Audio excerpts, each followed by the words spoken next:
नमस्कार, मैं मोहम्मद आसिफ और आप देख रहे हैं SPN 9 न्यूज़। अबरार इस वक्त मेरे साथ मौजूद हैं। अबरार, आपका बहुत बहुत स्वागत है। अखिलेश यादव का एक बड़ा बयान है, उस बड़े बयान को दर्शकों में आपको सुनाऊं, लेकिन उससे पहले एक सवाल अबरार मैं आपसे लेते जाता हूं। इन दिनों सीएम की कुर्सी को लेकर खूब चर्चा हो रही है कि डिप्टी सीएम केशव प्रसाद मौर्य और ब्रिजेश पाठक, कहा जा रहा है कि समाजवादी पार्टी ने अपने ट्विटर हैंडल पर बजप्ते डाला है मीडिया IT सेल पर कि ये दोनों सीएम की कुर्सी को उखाड़ फेंकेंगे। इसको लेकर आप कैसे देखते हैं? क्या ये वाकई में प्रैक्टिकल रूप से हो पाएगा, ये हवाई बातें हैं? देखिए, जिस तरीके से इस वक्त जो है उत्तर प्रदेश की सियासत में कहीं ना कहीं बयानबाजी का दौर लगातार चल रहा है और केशव प्रसाद मौर्य एक बड़े नेता माने जाते हैं। भले ही भारतीय जनता पार्टी में उन्हें उस तरीके से सम्मान इस वक्त नहीं मिल पा रहा है, लेकिन जाहिर सी बात है कि जिस समाज का वो नेतृत्व करते हुए राजनीति में अपनी साख को मजबूत किया है, ये तय है कि मौर्य समाज जो है जिस मजबूती के साथ केशव प्रसाद मौर्य के साथ इस वक्त चल रहा है, भारतीय जनता पार्टी को ये ताकत समझनी पड़ेगी और कहीं ना कहीं आने वाले समय में उनको मुख्यमंत्री पद सौंपना ही पड़ेगा। क्योंकि इससे पहले भी जब ये चर्चाएं जो है नतीजों के बाद उत्तर प्रदेश में चल रही थी कि किसको मुख्यमंत्री बनाया जाएगा, तो कहीं ना कहीं केशव प्रसाद मौर्य सबसे आगे चल रहे थे। लेकिन अचानक से कहीं ना कहीं बीजेपी अपने भविष्य की राजनीति को समेटने के लिए योगी आदित्यनाथ को आगे कर देती है। हालांकि जमीन पर सबसे ज्यादा मेहनत केशव प्रसाद मौर्य की ही चुनाव के समय में नजर आ रही थी। यही वजह तो नहीं है अबरार की अखिलेश यादव बार बार कह रहे हैं आप 100 विधायकों को ले आइए, हम आपको मुख्यमंत्री बना देंगे। क्या ये सिर्फ और सिर्फ एक मुंगेरी लाल के सपने हैं या फिर महाराष्ट्र जैसा खेला हो जाएगा?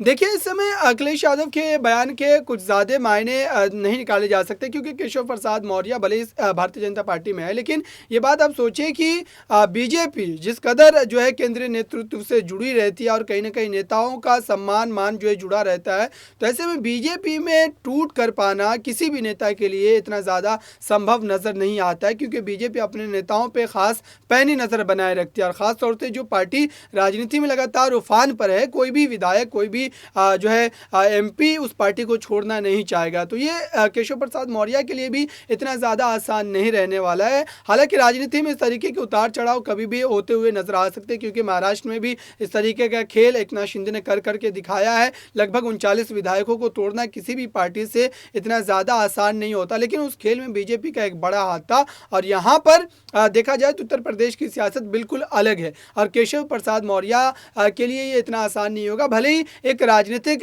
पैंतरेबाजी अखिलेश यादव के द्वारा की जा रही है, क्योंकि विधानसभा चुनाव भी आने वाले हैं, नगर निकाय चुनाव भी है, तो जाहिर सी बात है कि माहौल बनाने की एक कोशिश अखिलेश यादव के द्वारा की गई है इस बयान के जरिए। बिल्कुल। देखिए, अब अखिलेश सीएम बनेंगे या नहीं, या सीएम योगी की कुर्सी रहेगी कि नहीं, दर्शकों हम लोग तो चर्चा कर रहे हैं, लेकिन अखिलेश यादव इसको और इसके साथ साथ आरक्षण को लेकर नगर निगम चुनाव के वक्त जो आया है, दरअसल सुन लीजिए कि अखिलेश यादव क्या करें, फिर आगे चर्चा करते हैं। अरे लाइए,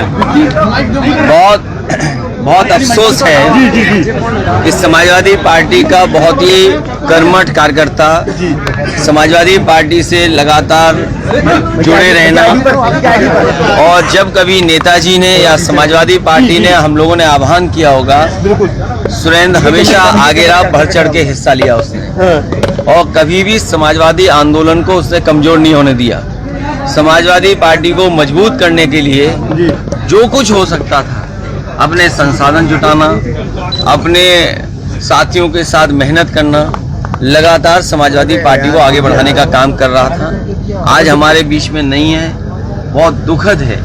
मैं उनके परिवार के सदस्यों से मिला हूं, उनके साथियों से मिला हूं, हर साथी बहुत ही दुखी है। मैं उनके परिवार से मिलने आया था, उनका दुख बांटने आया था।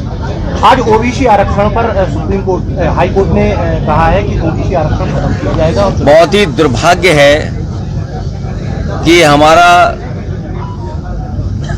पिछड़ों का हक छीना जा रहा है, और ये केवल पिछड़ों का हक नहीं छीना जा रहा है। भारतीय जनता पार्टी सत्ता में रही तो जो बाबा साहब भीमराव अम्बेडकर जी ने अधिकार दिए हैं, उन अधिकारों को धीरे धीरे छीन लिया जाएगा। अभी कुछ चीजें दिखाई दे रही हैं और कुछ चीजें नहीं दिखाई दे रही हैं। भारतीय जनता पार्टी हमेशा आरक्षण विरोधी काम किए उसने।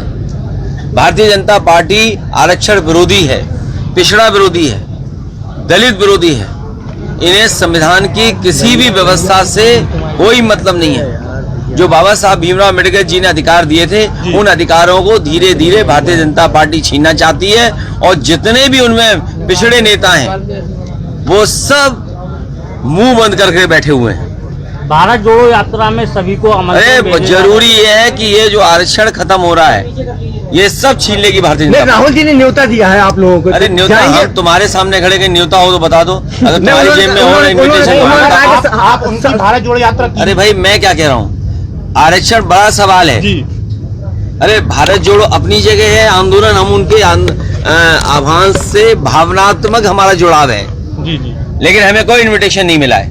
अगर आपकी जेब में इन्विटेशन हो तो हमें दिखा दो। अगर मिलता है तो फिर क्या तो आप जैसा मैं बोलूंगा नहीं। जी बिल्कुल। सबसे बड़ा महत्वपूर्ण मामला है कि आज आरक्षण पे हमला हुआ है। सरकार जानबूझ करके पिछड़ों का आरक्षण नहीं देना चाहती थी, वो सामने आ गया। अभी तक तो हम लोग नौकरी के लिए चिल्ला रहे थे कि नौकरियों में आरक्षण छीना जा रहा है। बाबा साहब भीमराव अम्बेडकर जी का जो सपना था उस सपने को तोड़ रहे हैं। सब प्राइवेट कर रहे थे, कंपनियां एक एक करके बेच रहे थे। अगर सब सरकारी कंपनियां बिक जाएंगी, नौकरियां नहीं निकलेंगी तो अंतर्गत आरक्षण खत्म। बिल्कुल। तो और यहाँ तो दिखाई दे गया अब जो आरक्षण मिलना चाहिए था, अगर सरकार सही तरीके से पैरवी करती, सरकार सही तरीके से पक्ष रखती तो आज पिछड़ों को आरक्षण मिलता। और जनगणना की बात कोई पहली नहीं हुई है बात। आप याद कीजिए जिस समय जाति जनगणना की बात हुई, समाजवादी पार्टी इस पक्ष में रही कि सभी जातियों की जनगणना की जाए। लेकिन आखिरकार भारतीय जनता पार्टी को कौन रोकता है कि जनगणना ना करें? बिल्कुल। क्योंकि जनगणना करने से हर जाति को अपनी आबादी की जानकारी हो जाएगी। भारतीय जनता पार्टी कभी नहीं चाहेगी कि हर व्यक्ति अपने जाति के हिसाब से जानकारी कर ले कि वो आबादी में किस संख्या में है। अखिलेश जी, आज ओम प्रकाश राजभर का एक पोस्टर लगाया गया है। वो मेरी जानकारी में नहीं आया है और वो जानकारी में नहीं है, इसलिए मैं कुछ कह नहीं सकता। Okay, thank you. विधायक चुनाव में कितनी मजबूती के साथ सभा खड़ी होगी? अरे पहले आरक्षण बचाओ फिर चुनाव लड़ो। पहले आरक्षण बचाओ और आरक्षण बचाने के लिए अगर समाजवादी पार्टी को सुप्रीम कोर्ट भी जाना पड़ेगा। हमारे पिछड़े जो संगठन के लोगों ने अगर आरक्षण बचाने के लिए सुप्रीम कोर्ट जाना पड़ेगा तो हमारी पार्टी के लोग जाएंगे। दर्शकों, आपने देखा कि किस तरीके से अखिलेश यादव ने तमाम चीज़ों पे बारीकी रखी। अबरार, एक दो सवाल और मैं आपसे लेते जाता हूं कि अभी निकाय चुनाव होने वाले हैं, उसको लेकर कहा जा रहा है कि अप्रैल मई तक चुनाव होंगे, डेट बढ़ा दिया जाएगा। इसको लेकर जो है अखिलेश यादव आग बबूला भी हो रहे हैं। क्या लेट की वजह आप कैसे देखते हैं, और क्या लोग भी कह रहे हैं कि बीजेपी डर गई इस वजह से लेट किया जा रहा है, आप कैसे देख रहे हैं? देखिए, दरअसल मैनपुरी सीट पर जो उपचुनाव हुए लोकसभा के, उस सीट पर जिस तरीके से समाजवादी पार्टी के कार्यकर्ता, खुद अखिलेश यादव परिवार में एकजुटता, ये तमाम चीज़ें जो है बीजेपी के लिए हैरान करने वाली है। खासतौर से शिवपाल यादव का अपनी पार्टी का विलय करवा देना समाजवादी पार्टी में, ये एक बड़े तौर पर राजनीतिक घटनाक्रम के तौर पर इसको माना जा रहा है। तो ये चीज़ें भारतीय जनता पार्टी के लिए डराने के लिए काफ़ी है, क्योंकि बीजेपी ये जानती है कि 2 बार कार्यकाल में वो आए तो जनता के बीच एक कहीं ना कहीं एंटी इनकम्बेंसी ज़रूर हो गया। और साथ ही इस वक्त जो हाईकोर्ट की तरफ से ओबीसी आरक्षण को ख़त्म करने की मांग की जो है रखी गई है, उन्होंने ख़त्म कर दिया। नगर निकाय चुनाव में ओबीसी आरक्षण लागू नहीं होगा तो ये अखिलेश यादव के लिए फ़ायदेमंद साबित हो सकता है ये मुद्दा। और ओबीसी समाज की जितनी ज़्यादा आबादी है उत्तर प्रदेश में, तो हो सकता है कि अखिलेश यादव को इस मुद्दे को भुनाने में ज़्यादा आसानी हो अगर जल्द चुनाव हो जाते हैं। तो इसी वजह से बीजेपी कहीं ना कहीं चुनाव को टालने की कोशिश कर रही है और अपील मार्च तक ले जाने की कोशिश कर रही है, ताकि कई और मुद्दों को हावी किया जा सके, चाहे वो जो है कई तरीके के मुद्दे, धार्मिक उन्माद जो है फैलाया जा सके। इस तरीके से बीजेपी कहीं ना कहीं अपने पक्ष में माहौल बना सकती है मार्च अप्रैल तक। ठीक है, एक आखिरी सवाल की तरफ रुक कर रहा है अबरार, और ये समझने की कोशिश करेंगे कि विधायकों के फेरबदल के दावों के बीच में, सीएम बनने के दावों के बीच में किस तरह देख रहे हैं कि क्या एक सपना जो अखिलेश यादव का है कि पिता के जाने के बाद जो हम सीएम बन जाए, क्या वो बन पाएंगे? बीजेपी की मजबूतियों को देखते हुए कैसे देख रहे हैं आप?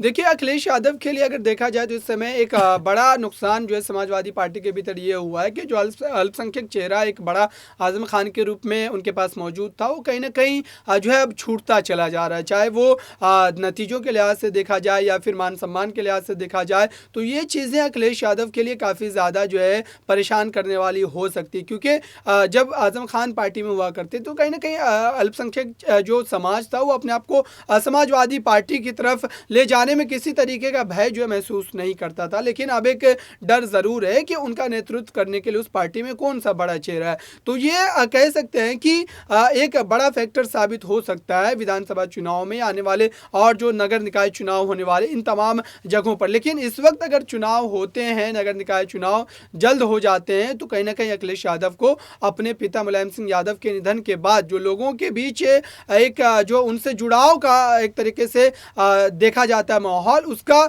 ज़रूर फायदा मिल सकता है, जैसा कि उन्हें मैनपुरी लोकसभा के उपचुनाव में भी मिला। बिल्कुल, देखना होगा कि दावों के बीच में किसकी सरकार गिरती है, कौन सीएम बनता है, ये तो आने वाले वक्त में पता चल जाएगा। बहुत बहुत शुक्रिया अबरार इन तमाम सवालों का जवाब देने के लिए। चलिए आज के लिए इतना ही, बाकी खबरों के लिए देखते रहे SPN न्यूज़। नमस्कार।